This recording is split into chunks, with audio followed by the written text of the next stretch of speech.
Bismillahirrahmanirrahim.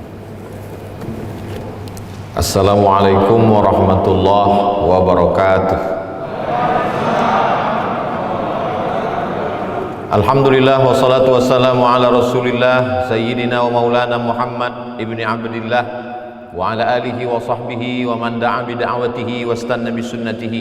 Rabbi shrah li sadri wa yassir li amri wa hlul 'uqdatam min lisani yafqahu qawli. Yang saya hormati Komandan Lantamal Padang beserta seluruh keluarga besar Lantamal, tak dapat saya sebut satu persatu. Insyaallah semuanya dimuliakan Allah Subhanahu wa taala. Amin ya rabbal alamin. Bersama saya ada guru kita semua Al-Mukarram Ustadz Jalfatullah beserta sahabat-sahabat. Tadi ketika qari pembaca Al-Qur'an dipanggil ke depan, diminta untuk membacakan ayat-ayat supaya pertemuan kita ini berkah. Saya tidak membuka handphone, tapi kemudian ketika dibuka dengan a'udzubillah kemudian bismillah, masya Allah, saya mulai tertarik. Saya hidupkan handphone, saya rekam, dapat 4 menit. Mohon izin untuk diupload nanti. Kenapa diupload? Karena anak-anak kecil, anak-anak muda, berbeda respon mereka melihat tentara, polisi membaca Quran. Kalau ustadz baca Quran, biasa. Kalau ada qari internasional baca Quran, biasa. Tapi kalau yang berseragam ini membaca Quran, itu nanti ibu-ibu, emak-emak mereka akan menasehati. Coba kau tengok tuh, tentara aja baca Qurannya luar biasa. Ayah kau baru hansip, udah tak mau baca Quran. Mohon maaf Pak Hansip, jangan tersinggung. Setelah dibaca ayat demi ayat, tajwidnya, makharijul hurufnya, idgham, ikhfa, qalqalah, gunnah bila gunnahnya selesai, terlintas di hati saya, jangan-jangan ini qori yang dikasih baju tentara. Selesai shadaqallahul azim, saya bisikkan ke Pak Komandan untuk meyakinkan jangan-jangan salah upload, nanti di komen orang itu kan pemain naturalisasi kata orang. Itu qori yang dipinjam Lantamal tuh Ustadz, malu kita. Saya tanya, Pak, ini memang angkatan laut? Memang betul Pak Ustadz. Makin yakin saya. Jadi tadi kata Ustadz Jalfatullah, di antara angkatan-angkatan ini kata beliau, menurut pengamatan beliau selama ini, angkatan laut itu lebih religius, lebih spiritual. Jadi beliau bertanya begitu, kenapa angkatan laut ini lebih spiritual? Sebelum Pak Komandan menjawab, tadi saya jawab duluan. Mereka lebih spiritual karena lebih camehnya, tingkat kecemasannya lebih tinggi. Di tengah laut, kakinya tak menginjak ke dasar laut, tangannya tak menggapai ke atas awan. Maka kalau dia tidak dekat dengan Allah, matinya mati konyol. Mau tak mau, suka tak suka, dia mesti religius, mesti lebih spiritual. Perjalanan saya dengan angkatan laut ini, kalau diurut-urut, diingat-ingat, bukan yang pertama, bukan asing bagi saya. Saya pernah diundang ke Surabaya di angkatan laut, dibawa naik ke atas kapal, meninjau-ninjau, melihat-lihat, turun ke bawah, di mana posisi nakhoda, kapten kapal dan lain sebagainya. Lalu kemudian ketika di Lampung dibawa juga saya. Kemudian pula pernah dibawa ke Belawan, Lantanal juga. Ustaz Abdul Somad bisa datang ke Belawan. Mohon maaf Pak, saya tidak bisa karena jadwal saya penuh. Oh ini mesti Ustadz mesti sampai ke Belawan, karena ini permintaan dari Kepala Staf Angkatan Laut. Waktu itu Bapak Ade Supandi kalau tak salah. Saya tidak bisa datang karena tak mungkin saya batalkan jadwal ini, saya bilang. Insya Allah Ustadz, nanti kami jemput dengan pesawat pribadi, Ustadz tidak naik pesawat yang reguler. Oh kalau begitu insya Allah Ustadz tinggal tunggu saja di airport Sultan Syarif Kasim II Pekanbaru. Iyalah, Begitu bayangan saya yang menjemput ini private jet, pesawat pribadi. Begitu datang pesawatnya besar, rupanya pesawat angkatan laut. Makin cemas saya. Angkatan laut pula dinaikkan ke udara, apa tak cemas kita? Dijemputlah saya naik pesawat angkatan laut sampai di, tidak turun di Kuala Namu, turunnya di airport di tengah kota Medan, di Polonia. Dari Polonia dibawa saya ke Belawan. Di Belawan acara besar-besaran, disambut oleh Kepala Staf Angkatan Laut. Kata beliau, kalau penceramah kita ini UAS, maka saya pun UAS juga, Ustadz Ade Supandi. Kemudian sebulan atau berapa bulan setelah itu pensiun beliau. Jadi ternyata yang mengundang saya ini asal selesai pensiun.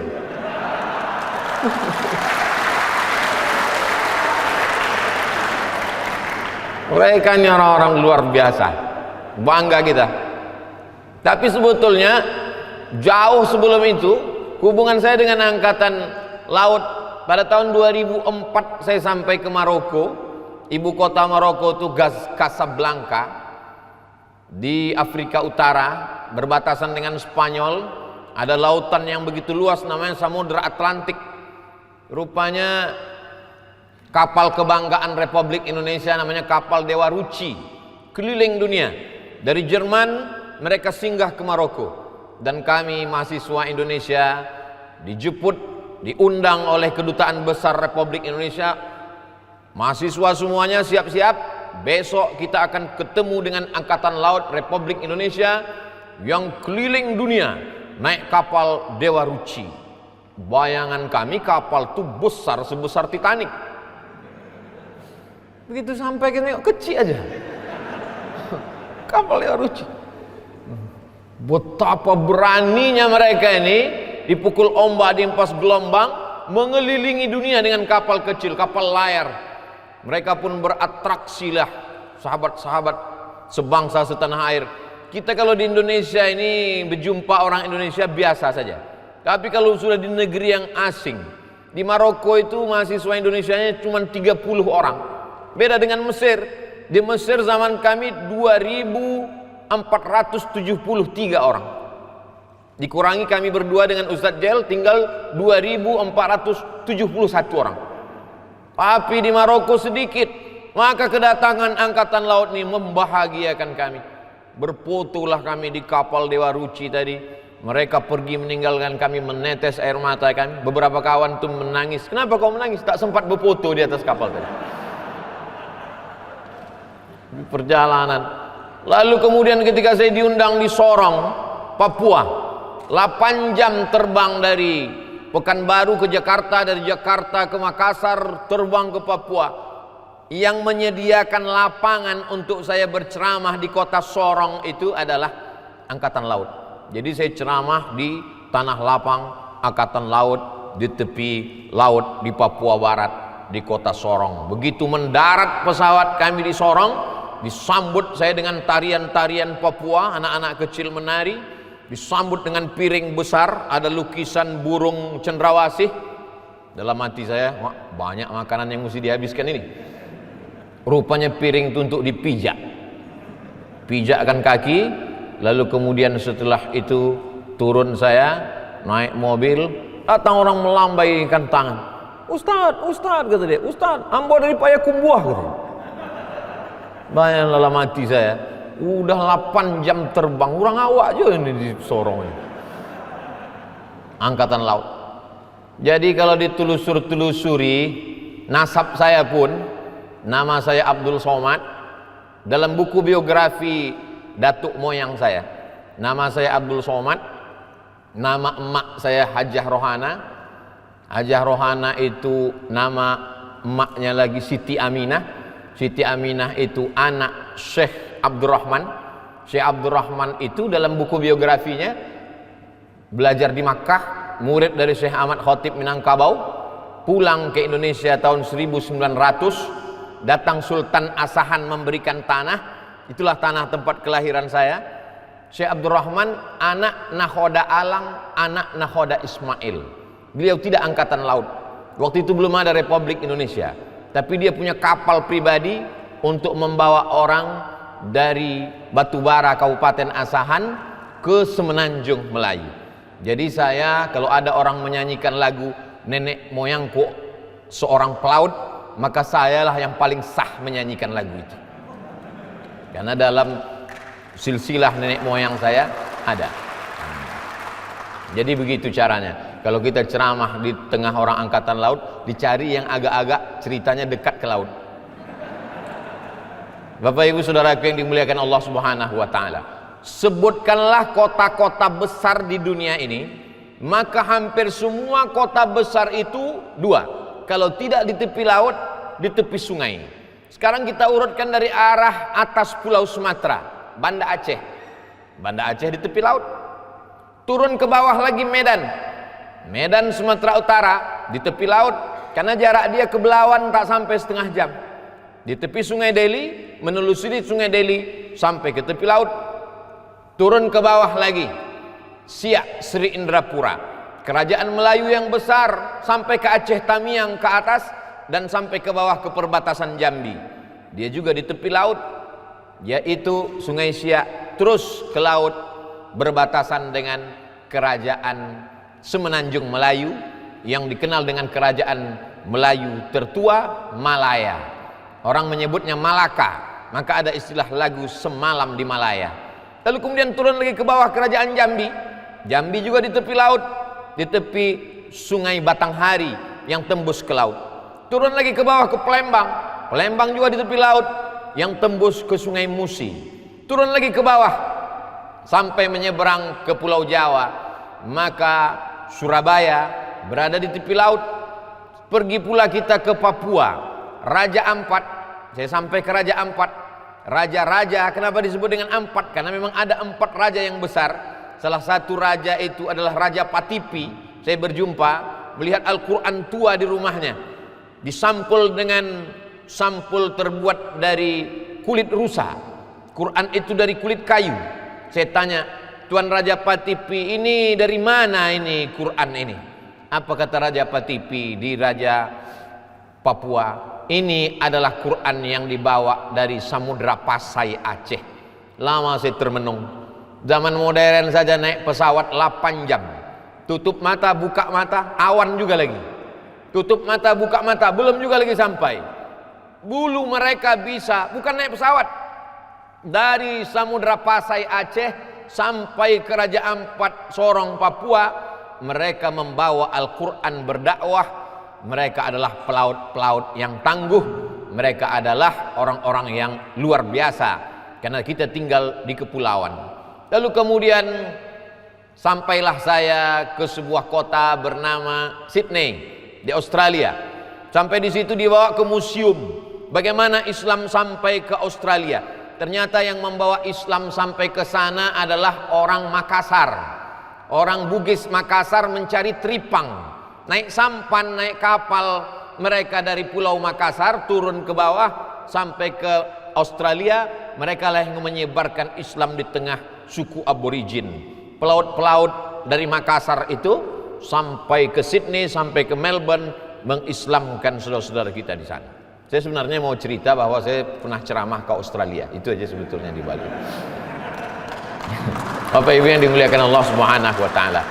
Jadi saya mau mengatakan, negara kesatuan Republik Indonesia yang terdiri dari pulau-pulau ini, dan pulau-pulau ini adalah dataran bumi yang menonjol ke atas dikelilingi oleh lautan. Yang paling bertanggung jawab mempertahankan kepulauan-kepulauan ini adalah Angkatan Laut. Yang paling bertanggung jawab menjaga perbatasan dari serangan-serangan musuh adalah Angkatan Laut. Jadi kalau Angkatan Laut kita kuat, Angkatan Laut kita secara spiritual keimanannya mantap, maka insya Allah salah satu yang menyebabkan negara kesatuan Republik Indonesia ini tetap kekal abadi itu ada pada kekuatan Angkatan Laut. Bukan pada fisiknya, bukan pada tubuhnya, bukan pada kekuatan alat-alatnya, tapi kepada kekuatan spiritualnya. Orang yakin bahwa Allah itu ada, itu ketika dia berada di tengah laut. Jadi mana tahu nanti ada tetangga, kawan, sahabat yang tak percaya bahwa dia Tuhan itu ada, tak usah diceramahi. Jangan panggil Ustadz Jail Fatullah, jangan panggil saya. Ustadz Somad, ada tetangga saya ini ateis, tak percaya sama Tuhan. Jangan diceramahi. Kasih ke angkatan laut biar dibawanya ke tengah laut. Zaman dulu ada orang mulhid, tak percaya dengan Tuhan. Lalu dijumpakan dengan Imam Abu Hanifah. Namanya Imam Hanafi. Mazhab paling tua Hanafi. Nomor 2 Maliki. Nomor 3 Syafi'i. Nomor 4 Hambali. Imam Hanafi dijumpakan dengan orang yang tak percaya sama Tuhan. Kau tak percaya sama Tuhan? Tidak. Andai engkau berada di tengah laut, sampai di tengah laut itu kapal kau pecah, dan engkau terombang-ambing hanya berada di atas satu papan. Kapalnya terbuat dari papan, dipukul ombak, dihempas gelombang, hancur kapal ini. Hanya tinggal sekeping kayu saja. Di tengah laut yang tak bertepi, kakimu tak menginjak tanah, tanganmu tak berpegang kepada dahan kayu. Dilihat sekeliling tak ada bertepian di tengah laut. Anginnya kencang, ombaknya tajam. Lalu kemudian kau hanya berpegang pada sekeping kayu. Apakah dalam lubuk hatimu yang paling dalam ada merasa bahwa dia yang maha gagah, perkasa, maha kuat? Coba tanya dalam hati kecilmu. Kata dia, ya, dalam hatiku ada merasakan bahwa dia yang maha perkasa, yang maha gagah, yang maha kuat, yang akan menyelamatkan aku. Kata Imam Abu Hanifah, Imam Hanafi, itulah Allah. Kau tak tahu namanya, maka datang Nabi Muhammad SAW memberitahukan namanya. Siapa dia? Allah. Adakah selain dia? La ilaha illa huwa. Apakah dia hidup? Al-Hayyu, dia maha hidup. Apakah dia mengurus, mengatur aku di tengah laut? Al-Qayyum, dia yang mengatur kehidupan aku. Apakah dia kaya? Lahu ma fis samawati wa ma fil ard. Langit dan bumi punya dia. Adakah yang bisa memberikan pertolongan tanpa izin dia? Man dzalladzi yashfa'u indahu illa biiznih. Tahukah dia dalam hatiku aku cemas, aku galau, aku takut, aku ngeri? Ya'lamu ma baina aydihim wa ma khalfahum wa la yuhituna bi syai'in min ilmihi illa bima syaa'. Sehebat apa kekuasaan dia? Wasi'a kursiyyuhus samawati wal ard. Sulitkah dia untuk mengetahui mana laut yang kering, mana bumi yang basah, mana ranting yang patah, mana daun yang jatuh? Wala yauduhu hifzuhuma wa huwal aliyul azim. Rasa-rasanya saya macam pernah mendengar ayat itu Pak Ustaz. Itulah ayat kursi. Itulah yang dibaca oleh angkatan laut. Maka dia yakin bahwa dia akan selamat. Andai pun dia mati, dia akan mati sebagai mati syahid. Syahid artinya dua. Syahid memandang, karena sebelum mati dia sudah memandang tempatnya di surga. Malaikat mengepakkan sayapnya, nampaknya tempat dia di surga. Kita jangankan tempat di surga, tempat parkir di Lantamal pun tak tahu kita.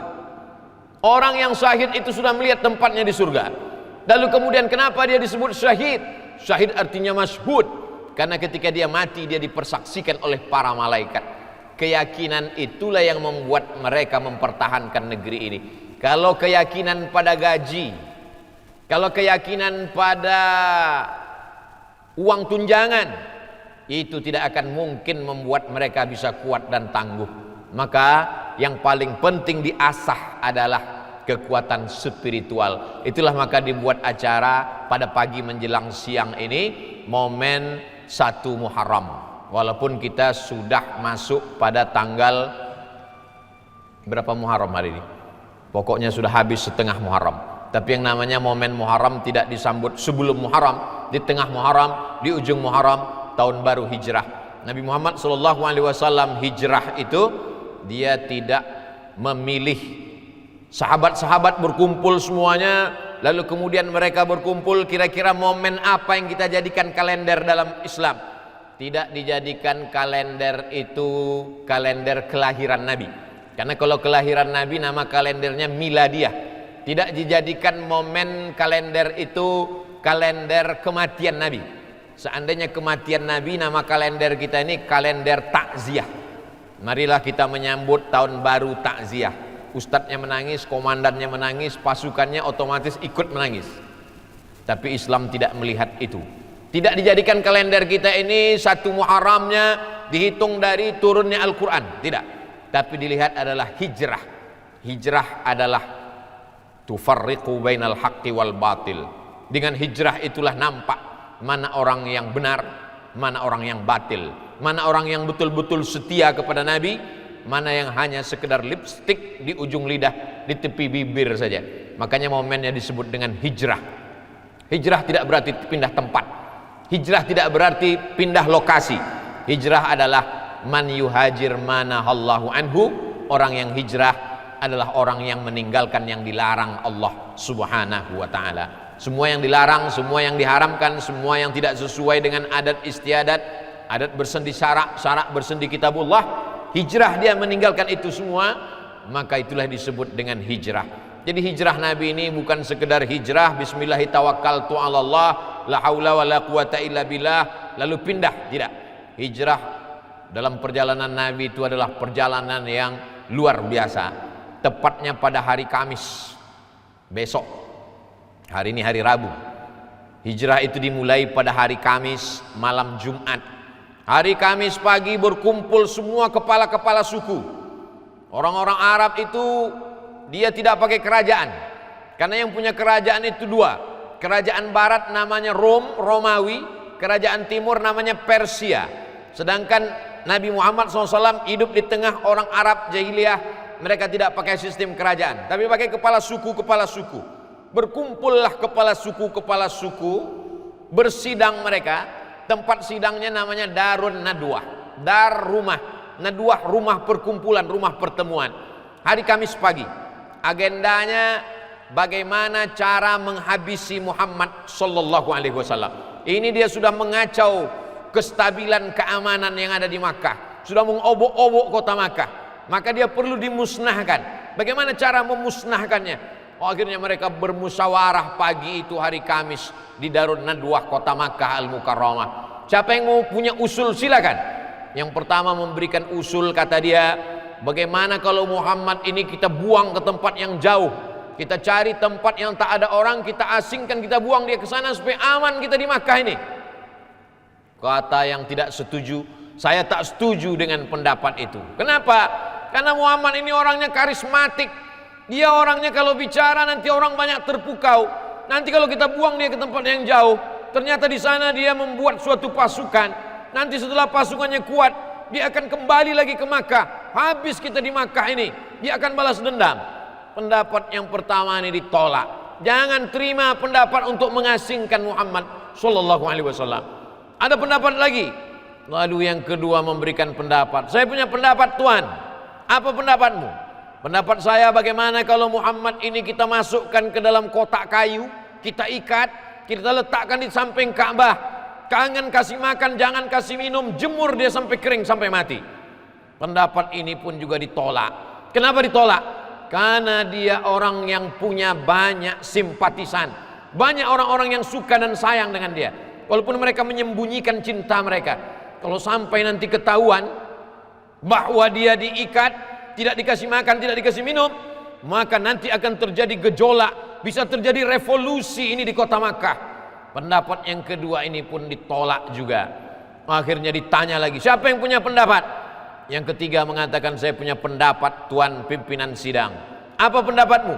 Bagaimana kalau Muhammad ini kita utus satu orang, anak muda yang tenaganya paling kuat, gagah perkasa, dengan satu tebasan pedang kita cincang kepalanya, kita putus, maka selesailah masalah kita di kota Makkah. Tak ada lagi yang mengganggu kita.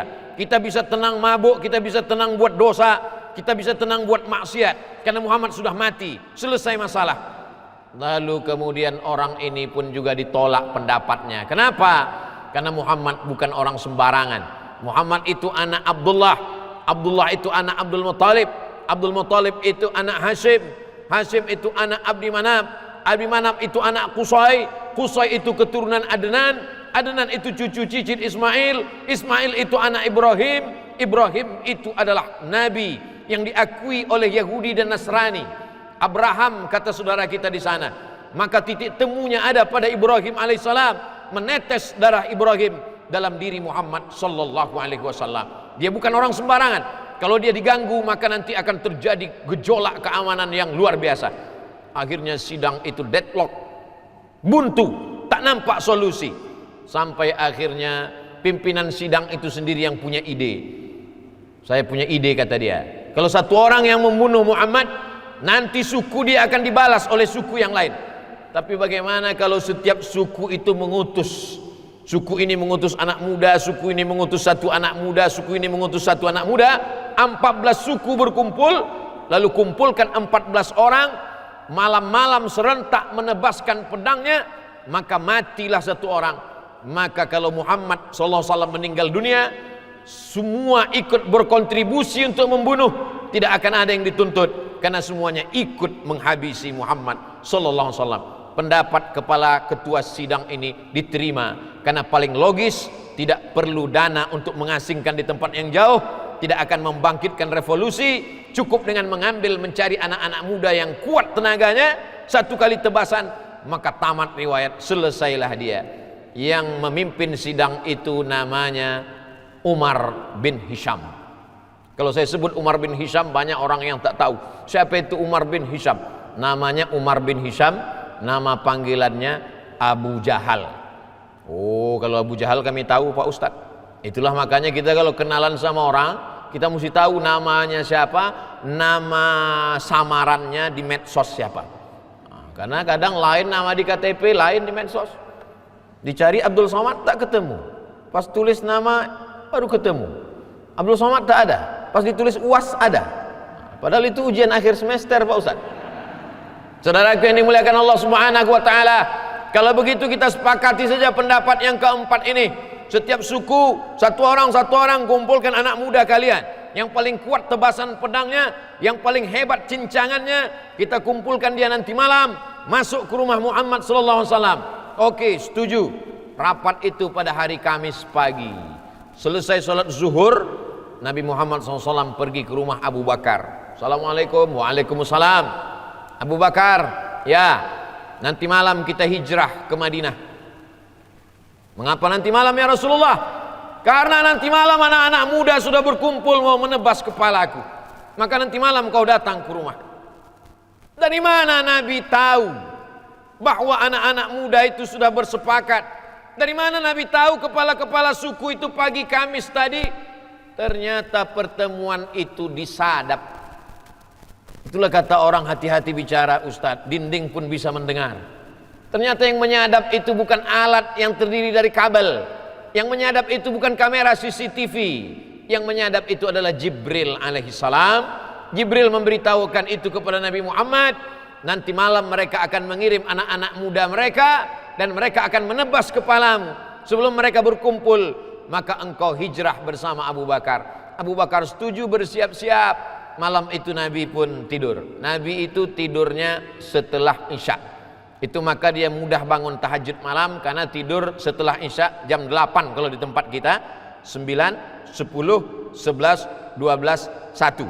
5 jam tidur, jam 2 sholat tahajud. Itu yang dimaksud dengan waktu sepertiga malam. Kenapa kita susah bangun tengah malam? Karena setelah Isya itulah box office. Nah, karena setelah Isya itulah drakor, drama Korea. Tidak salah menonton, tapi jangan sampai tidak bangun malam sehingga tidak sholat kepada Allah Subhanahu wa taala.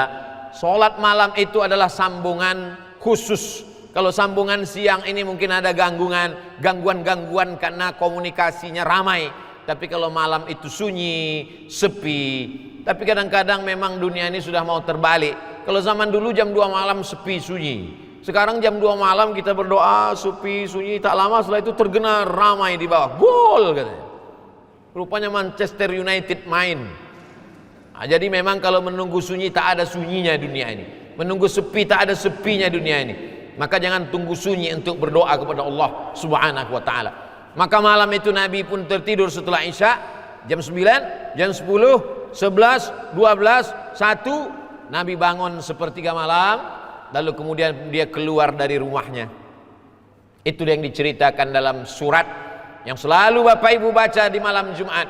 Wa ja'alna min baini aidihim sadda wa min khalfihim sadda.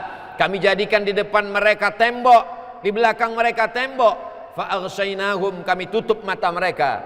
Fahum la yubsirun. Wa ja'alna min baini aidihim saddan wa min khalfihim saddan fa aghshaynahum fahum la yubsirun. Kami jadikan di depan mereka tembok, di belakang mereka tembok, lalu kemudian kami tutup mata mereka. Mereka tak dapat melihat saat Muhammad sallallahu alaihi wasallam keluar dari rumah. Ayat itu ada dalam surat Yasin, dibaca untuk mengenang hijrah. Jadi kalau ada orang mengatakan kita mengenang momen hijrah setahun sekali pada bulan Muharram, tidak. Kita mengenang hijrah tiap malam. Tak sanggup baca tiap malam Jumat. Malam Jumat kita baca wa ja'alna min baini aydihim saddan wa min khalfihim sadda fa awsaynahum fahum la yubsirun. Kami jadikan di depan mereka tembok, di belakang mereka tembok, mata mereka tertutup. Mereka tak dapat melihat ketika Muhammad sallallahu alaihi wasallam keluar. Ayat itu dibaca untuk mengenang hijrah. Karena sekarang banyak juga ada sebagian orang membaca ayat itu untuk lolos dari pemeriksaan PPKM level 4. Gimana supaya Pak polisi, tentara yang berjaga ini tak nampak bawa motor. Wa ja'alna min baini aydihim sadda wa min khalfihim sadda fa usaynahum fahum la yubsirun. Prit gitu. Mana vaksin gitu. Katanya kalau dibaca ini tak bisa nengok. Kau pikir kau aja yang baca Yasin, kami pun baca juga, kata polisi. Bapak Ibu yang dimuliakan Allah Subhanahu wa taala, Nabi kemudian pergi ke rumah Abu Bakar. Setelah itu bersama Abu Bakar mereka naik ke atas bukit namanya Jabal Sur. Tempat Nabi menerima wahyu, Iqra bismi rabbikal ladzi khalaq, khalaqal insana min 'alaq, Iqra wa rabbukal akram, alladzi 'allama bil qalam, 'allamal insana ma lam ya'lam. Jabal Nur. Tempat Nabi menerima wahyu Iqra, Jabal Nur. Tempat Nabi hijrah, Jabal Sur. Tempat Nabi menerima wahyu, Jabal Nur. Tempat Nabi hijrah, Jabal Sur. Karena banyak yang pulang dari umroh salah cerita. Dia bilang aku kemarin di Makkah naik ke Jabal Sur. Yang bercerita lupa, yang mendengar tak tahu. Kedua-duanya sama-sama mengangguk. Nabi naik ke Jabal Sur, tidak pakai senter, tak pakai obor. Karena kalau sampai pakai senter, pakai obor, nanti dilihat oleh musuh-musuh mereka, Abu Jahal, Abu Lahab, bisa ditangkap. Naiklah berdua mereka ke atas sampai di pintu gua. Ketika Nabi mau masuk ke dalam, ditahan oleh Abu Bakar. Wahai Muhammad sallallahu alaihi wasallam, jangan kau masuk ke dalam. Tunggu di luar. Biar aku dulu masuk ke dalam untuk memeriksa. Mana tahu ada singa yang sedang tidur di dalam gua. Mana tahu ada ular berbisa yang sedang menunggu mangsa. Kalau aku yang mati, anak istriku saja yang susah. Tapi kalau sampai engkau yang mati, semesta alam akan berduka karena wahyu tak sampai ke mereka. Abu Bakar masuk ke dalam gua, dia pastikan tidak ada singa, tidak ada ular, tidak ada harimau, tidak ada apapun, tak ada bersih. Cuma ada lubang. Duduk Abu Bakar di lubang itu, kakinya menjulur selonjoran, badannya dia sandarkan, dia pun bersandar karena lelah dari bawah naik ke atas tertidur. Nabi sallallahu alaihi wasallam tidur di pangkuan Abu Bakar Siddiq. Tertidur Nabi. Bapak Ibu yang pergi ke Makkah, naik ke Jabal Nur, 2 jam sampai ke atas. Jabal Sur lebih rintangannya, lebih hebat, lebih tinggi lagi, lebih susah. Jarang orang naik ke atas. Kalau mau tahu rasanya naik ke atas, naiklah nanti setelah Covid ini berakhir. Mudah-mudahan kita bisa pergi umroh bersama keluarga besar Lantanal. Naik ke atas. Lain rasanya, saya rasa lain itu rasanya gimana naik gunung bersama angkatan laut. Kalau ke laut sama angkatan laut biasa. Naik ke atas. Begitu sampai ke atas, Nabi SAW lelah, letih, tengah malam, tertidur. Di saat Nabi tertidur, terbangun Nabi karena menetes air dari atas. Tak mungkin air hujan karena gua batu. Tak mungkin air embun karena di sana batu panas. Apa ini? Gelap. Air apa ini wahai Abu Bakar? Kata Abu Bakar, air mataku ya Rasulullah. Kenapa engkau menangis? Sedih engkau meninggalkan anak istrimu? Tidak. Kenapa engkau menangis? Rupanya dari lubang yang didudukinya itu keluar ular menyengat. Kakinya tidak bergoyang, badannya tidak bergetar, bisa dia tahan. Tapi ada satu yang tak bisa dia tahan, air matanya menetes. Tepat jatuh ke atas pipi Nabi Muhammad sallallahu alaihi wasallam. Nyawanya dia berikan. Itulah mengapa Abu Bakar itu gelarnya Siddiq radhiyallahu an.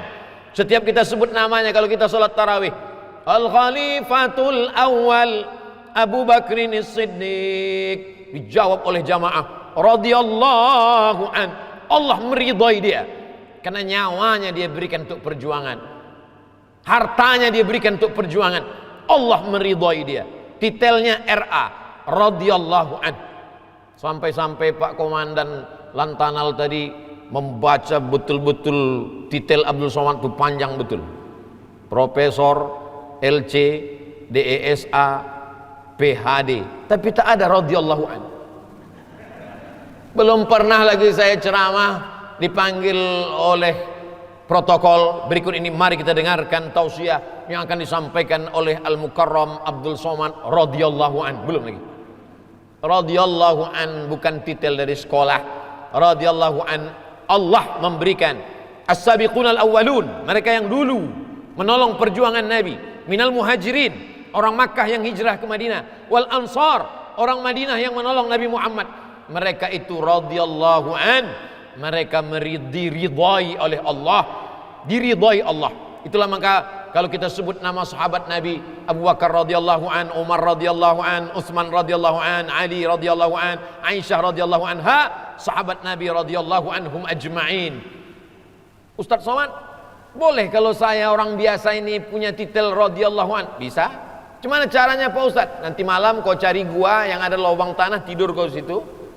Kalau digigit ular, insyaallah tak mati, radhiyallahu an lah titel.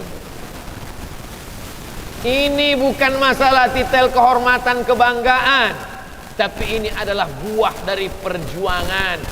Kadang orang ini kalau dia tidak merasakan perjuangan, dia tidak menghormati perjuangan.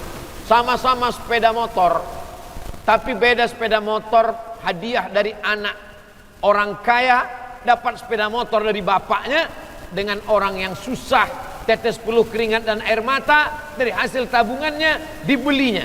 Itu sayangnya luar biasa. Abu Bakar kenapa dia sangat sayang?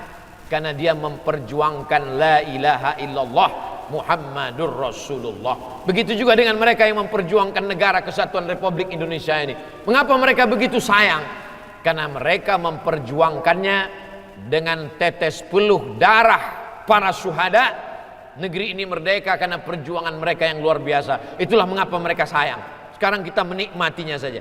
Saya bercerita tentang hijrah karena memang momen pertemuan kita tentang hijrah, dan hijrah ini pula lah yang memberikan spirit semangat kepada umat, kepada bangsa, kepada setiap manusia yang mengambil teladan dari kehidupan Nabi Muhammad sallallahu alaihi wasallam. Transit mereka di gua itu 3 malam.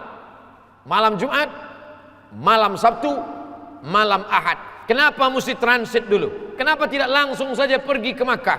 Dari Makkah pergi ke Madinah? Karena kalau mereka langsung berjalan, musuh-musuh sudah siap mencari, memenggal kepala Muhammad sallallahu alaihi wasallam. Transit dulu, biarkan musuh itu mencari, biarkan mereka bingung. Ini namanya strategi. Islam sedang mengajarkan kepada umatnya hidup berstrategi. Jangan sampai hidup ini hanya pasrah tawakal saja. Ada sebagian orang menganggap yang penting tawakal pada Allah. Bismillahi tawakkaltu 'ala Allah. La haula wala quwata illa billah. Tawakal. Islam tidak mengajarkan seperti itu. Islam mengajarkan kita berusaha. Setelah berusaha baru bertawakal. Usaha menghadapi Covid, cuci tangan. Setelah cuci tangan, jaga jarak. Setelah jaga jarak, pakai masker. Ustadz kenapa tak pakai masker? Selesai tausiah ini ku pakai balik. Ini sementara. Untuk sementara nih mikrofon ini dulu yang pakai masker. Protokol kesehatan. Setelah itu baru bertawakal kepada Allah. Ya Rasulullah, saya mau pergi. Lalu kemudian masuk ke dalam masjid. Onta tunggangan saya tinggalkan di luar masjid. Aqiluha wa atawakkal am utliquha wa atawakkal. Aku tambatkan dulu kendaraanku baru bertawakal, atau aku lepaskan saja bertawakal? Kata Nabi, tambatkan dulu, ikatkan dulu, setelah kau ikatkan baru bertawakal. Jadi kalau ada orang sekarang tak pakai masker, tak cuci tangan, kamu serahkan pada Allah. Ini bukan tawakal. Selalu berusaha tanpa berdoa, sombong. Berdoa tanpa berusaha, pesong.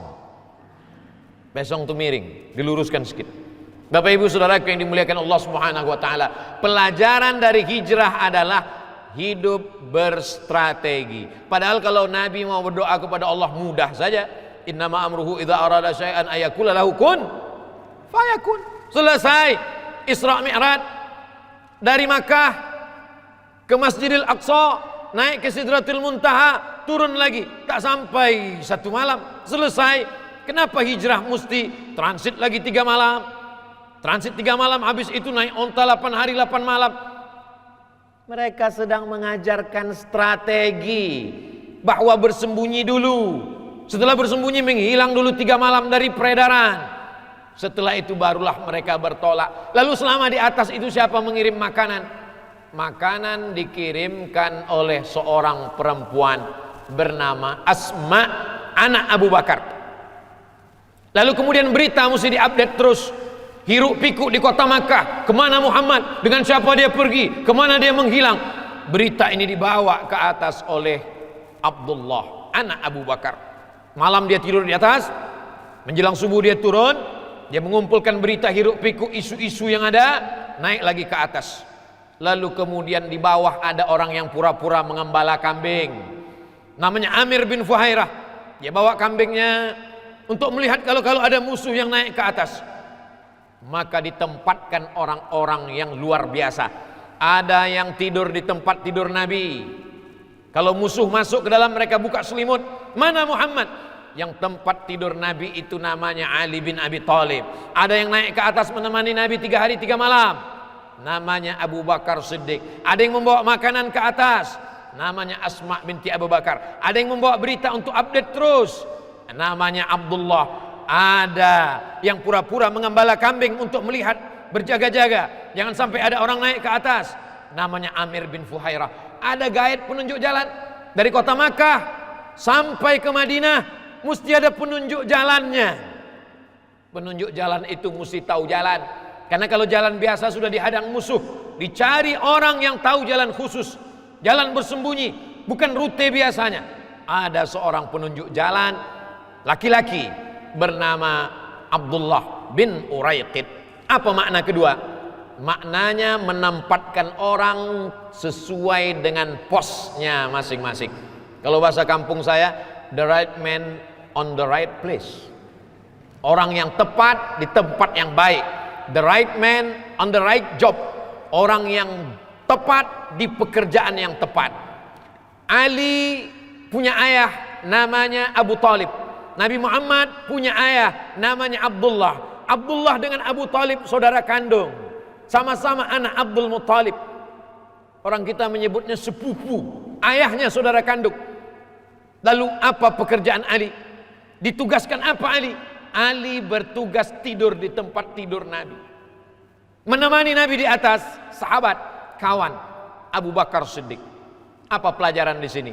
Kalau berat, kalau ngeri, kalau resikonya tinggi, tempatkan saudara.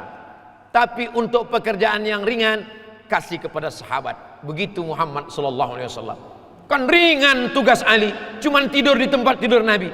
Tugasnya ringan, menggantikan Nabi tidur. Tapi resikonya cincang, jadi kerupuk sanjay kalau tak dibuka mereka selimut itu. Ali, kau tidur di tempat tidurku, tugasmu ringan saja, tidur saja di tempat tidurku. Tapi resikonya luar biasa. Belajar dari kehidupan Muhammad SAW. Untuk pekerjaan yang berat, yang resikonya tinggi, tempatkan saudara. Tapi untuk pekerjaan yang ringan, tempatkan sahabat. Itu beda Muhammad yang dulu dengan Muhammad kawan kita sekarang. Untuk pekerjaan yang berat, baru dikasihnya ke kita. Untuk yang ringan-ringan, dikasihnya ke saudaranya. lalu mengaku sebagai pengikut Muhammad sallallahu alaihi wasallam. Betapa jauh jaraknya antara kita. Hijrah adalah perjalanan yang penuh hikmah di dalamnya. Lalu kemudian sampailah 3 malam. Malam Jumat, malam Sabtu, malam Ahad, malam Senin.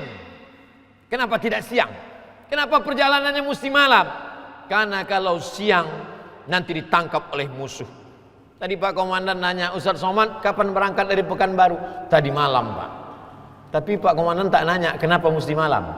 Saya kalau ke Sumatera Barat mesti malam. Kenapa? Karena kalau siang saya mabuk.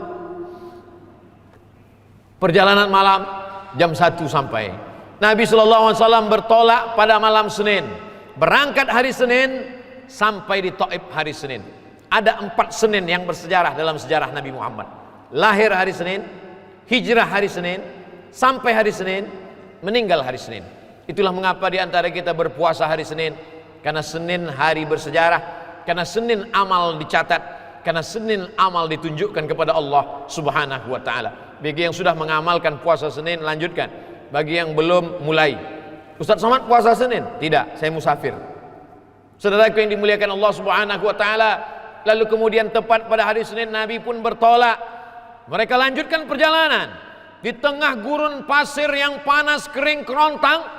Tiba-tiba dari kejauhan nampak debu naik ke atas. Itu gurun pasir. Kalau kuda berlari kencang, maka debunya naik ke atas. Maka kata Abdullah bin Uraikid, wahai Rasulullah, ya, itu di belakang kita ada orang mengejar. Kita naik onta pelan, dia naik kuda dari belakang. Dari mana engkau tahu? Kelihatan debunya naik ke atas. Berarti ada seorang yang sedang berlari kencang mengejar kita. Lalu kemudian tak berapa lama dia pun sudah mendekati Nabi. Sampai dia menghadang Nabi, tiba-tiba ujung kaki kudanya terperosok ke dalam lubang dan kuda itu jatuh. Nabi terpental. Ujung kaki kudanya jatuh, lalu dia terperosok dan penunggang kuda itu pun jatuh. Laki-laki yang mengejar itu namanya Suraqah bin Malik. Lalu kemudian setelah itu dia pun berdialog dengan Nabi. Kata Nabi, kamu siapa? Kata dia, aku Suraqah bin Malik. Suraqah bin Malik pembunuh bayaran. Tidak pernah jatuh dari kuda sekalipun. Karena dia penunggang kuda ternama, terkenal namanya di Jazirah Arab. Lalu kemudian dia berkata, seumur hidupku menunggang kuda, belum pernah aku jatuh wahai Muhammad. Baru sekali inilah aku jatuh dari kudaku. Disinilah aku sadar bahwa kau bukan manusia biasa. Engkau adalah manusia yang dipilih oleh Allah untuk menjadi Rasul, untuk membawa wahyu untuk semesta alam. Maka ketika itu, apa kata dia? Apa yang kau minta dariku? Yang ku minta cuma satu, kata Nabi. Ghib anna, kau sembunyikan berita dari kami. Rupanya Suraqah bin Malik mengejar Nabi karena tawaran yang luar biasa. Siapa yang sanggup menangkap Muhammad, hidup atau mati, maka dia akan diberikan hadiah 100 ekor onta. Jadi kalau 1 ekor onta itu 50 juta, 50 juta kali 100, 50 juta kali 100 ekor onta, 5 miliar. Siapa yang dapat menangkap, dikasih 100 ekor onta. Suraqah bin Malik membatalkan niat mendapatkan 100 ekor onta karena dia melihat mukjizat yang dia tidak mungkin lalui. Lalu kemudian dia pun pulang menyembunyikan itu. Apa pelajaran yang dapat kita ambil dari perjalanan Suraqah? Suraqah bin Malik keluar dari rumahnya dengan niat membunuh Nabi. Suraqah bin Malik keluar dari rumahnya ingin dapatkan 100 ekor onta. Suraqah bin Malik keluar dari rumahnya dengan niat tidak baik, tapi pulangnya dia mendapatkan kebaikan. Sementara kita keluar dari rumah ingin mencari rezeki yang halal, keluar dari rumah ingin mendapatkan makanan gaji untuk anak istri, tapi ternyata yang kita bawa pulang tidak baik. Kebalikan dari Suraqah bin Malik. Oleh sebab itu maka perjalanan hijrah satu persatu kita ambil poin-poin penting supaya tahun baru hijrah 1443 punya makna. Berstrategi, menempatkan orang-orang sesuai dengan tempatnya, mengambil pelajaran dari Suraqah bin Malik bahwa ternyata ada orang yang keluar rumah dengan niat tidak baik, ingin mendapatkan harta yang haram, ingin membunuh Nabi. Tapi kalau Allah mau membalik hatinya, justru dia pulang membawa hidayah. Tidak ada harga apa-apa 100 ekor onta itu dengan hidayah yang dibawa oleh Suraqah bin Malik. Lalu dia kembali ke kota Makkah, menyembunyikan perjalanannya, berjumpa dengan Nabi Muhammad sallallahu alaihi wasallam. Perjalanan mereka lanjutkan. Haus, sampailah mereka ke sebuah tempat pengembalaan kambing. Ada tradisi bagi orang jahiliyah, walaupun mereka ketika itu belum menyembah Allah, tapi mereka ada istilahnya tradisi tidak tertulis. Jadi kalau dalam perjalanan panjang haus, mau minta air minum, maka mereka akan dikasih air minum. Hai pengembala ternak kambing onta, ya boleh kami minta air minum kalian? Kata si pengembala, sekarang sedang musim kemarau, tidak ada turun hujan, jadi kalau kau mau ambillah sesuka hatimu. Lalu kemudian dia berikan ada 1 ekor kambing yang sangat kurus. Kalau ada air susunya berarti kalian ada rezeki, kalau tak ada berarti memang tak ada rezeki kalian. Nabi berdoa kepada Allah, Allah turunkan mukjizat. Lalu kemudian Abu Bakar mengambil air susu kambing, hanya 1 gelas. Abu Bakar menghapus bagian bawah gelas itu karena dia tidak mau ada debu yang tertumpah, ada debu yang jatuh ke jubah Nabi. Begitulah hormatnya dia. Lalu dia berikan kepada Nabi SAW, minumlah ya Rasulullah. Lalu kemudian Nabi meminum air yang ada di cawan yang sudah diberikan oleh Abu Bakar. Ketika Nabi meminum itu, apa kata Abu Bakar? Fasyariban Nabi hatta irtawaitu. Nabi meminum air susu kambing itu hatta irtawaitu, sampai hausku hilang. Nabi meminum air susu kambing itu sampai hausku hilang. Saya ketika membaca teks ini awalnya saya curiga ini ada kata yang hilang, atau ada yang salah ketik, atau saya yang salah paham. Nabi meminum air susu kambing itu sampai hausku hilang. Yang minum Nabi, kenapa haus Abu Bakar hilang? Andailah Pak Komandan minum, lalu saya akan berkata, aku melihat Pak Komandan minum sampai hausku semakin menjadi-jadi. Tapi Nabi sudah sampai pada level, sahabat Abu Bakar sudah sampai pada tingkatan hilang hausnya melihat saudaranya minum. Apa pelajaran yang bisa kita ambil dari sini? Ikut senang melihat kesenangan saudara kita. Aku merasa anakku juga sudah berhasil melihat keberhasilan anakmu. Aku melihat engkau sudah sukses, maka aku pun juga ikut senang. Kita diajarkan ikut senang melihat kesenangan orang lain. Tapi sekarang apa yang terjadi? Ada orang melihat kesenangan kita, darah tingginya semakin menjadi-jadi. Melihat kesuksesan kita, jantung koronernya yang semakin mengkumat. Melihat keberhasilan kita, hatinya yang makin galau. Maka ini bukan pelajaran dari Nabi Muhammad sallallahu alaihi wasallam. Hari Senin mereka bertolak, hari Senin juga mereka sampai ke Taif, menginap 4 malam. Malam Selasa, malam Rabu, malam Kamis, malam Jumat.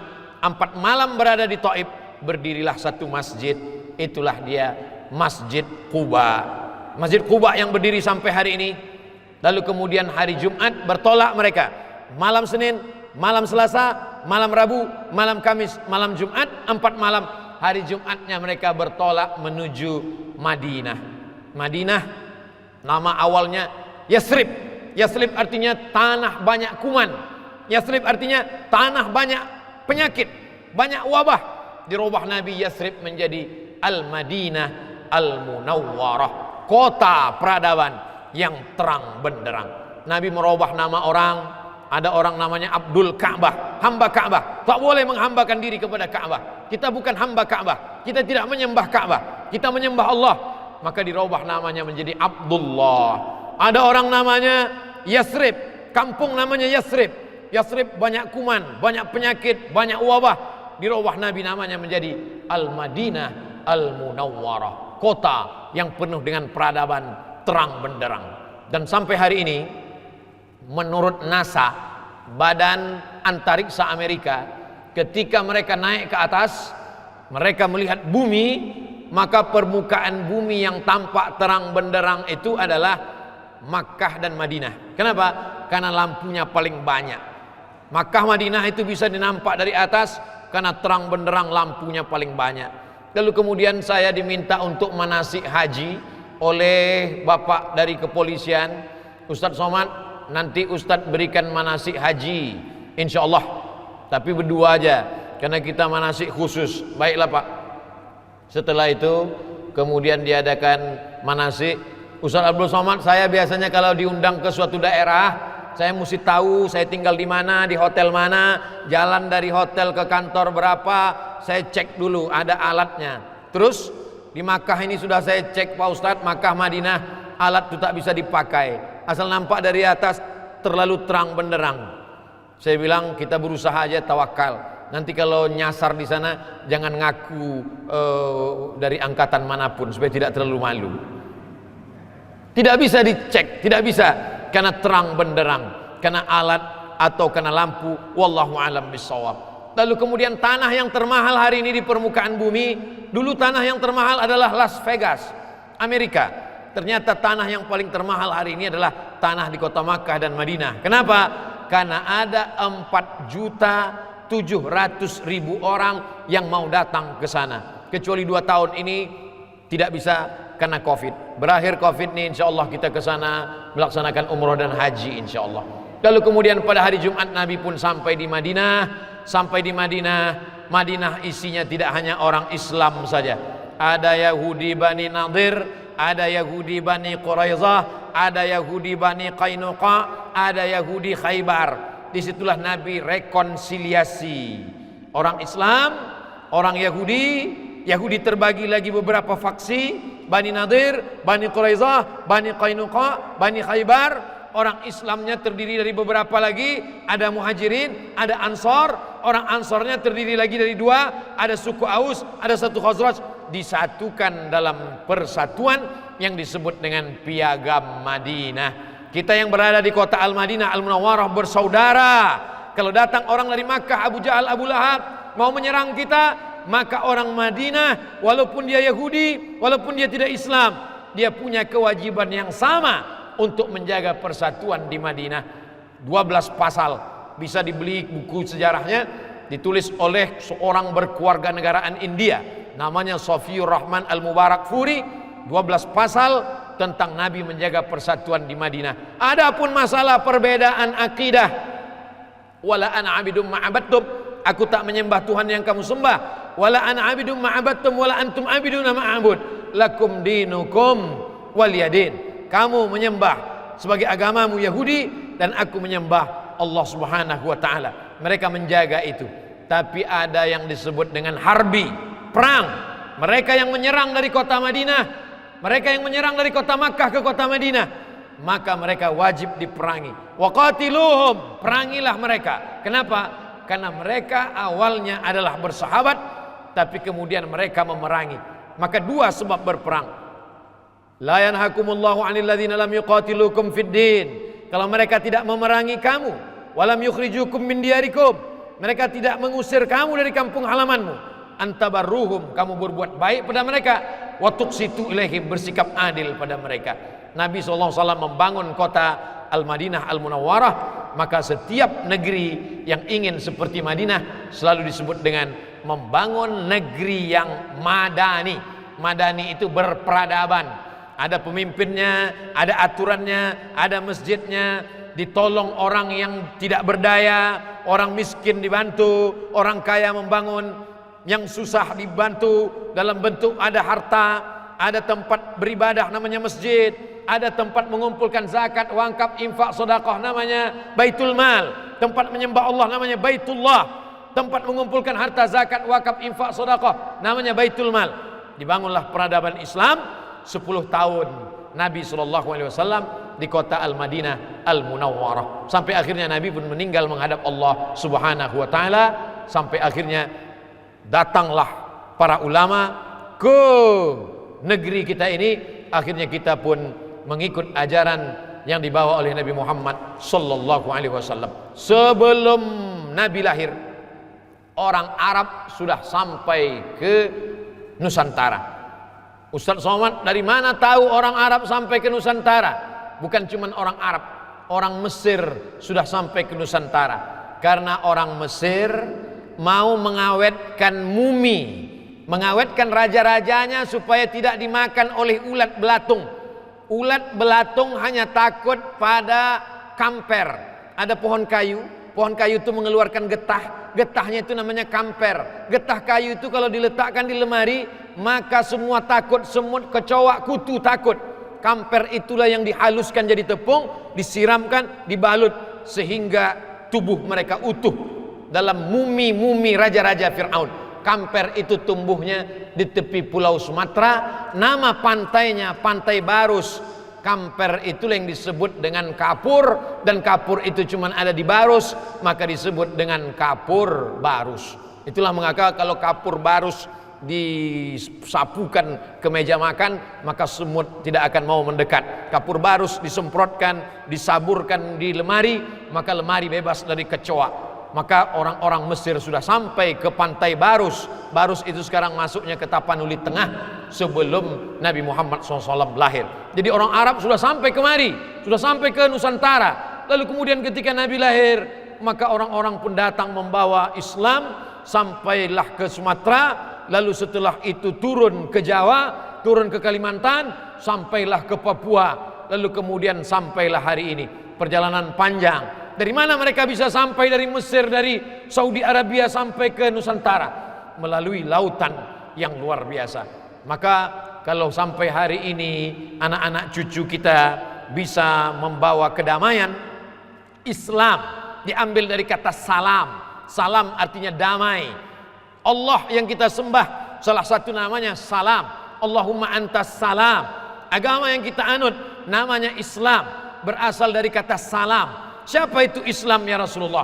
Man salimal muslimun, selamat orang lain, min lisanihi dari lidahnya, wa yadihi dari tangannya. Lidahnya tidak menyakiti hati orang, tangannya pun tidak menyakiti kulit orang, harta orang. Kadang-kadang ada orang Islam ini tangannya tidak pernah menempeleng orang, tangannya tidak pernah melukai orang, tapi tanda tangannya sudah meluluh lantakkan kebun orang. Ini bukan Islam, karena Islam artinya kedamaian.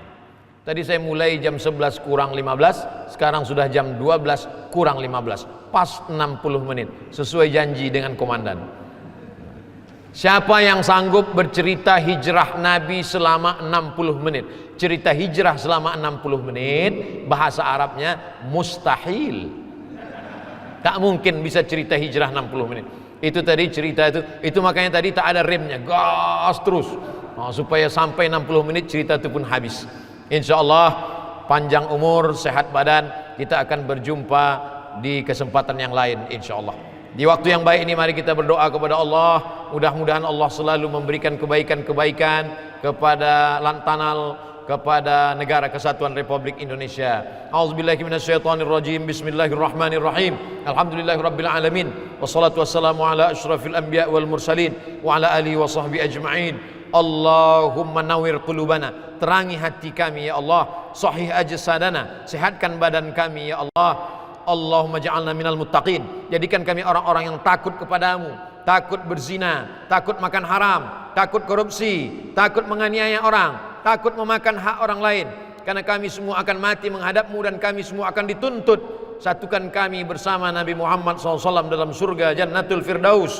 Allahumma ja'al abna'ana wa banatina, jadikan anak-anak cucu kami minas salihin was salihat, anak-anak yang saleh dan salihah.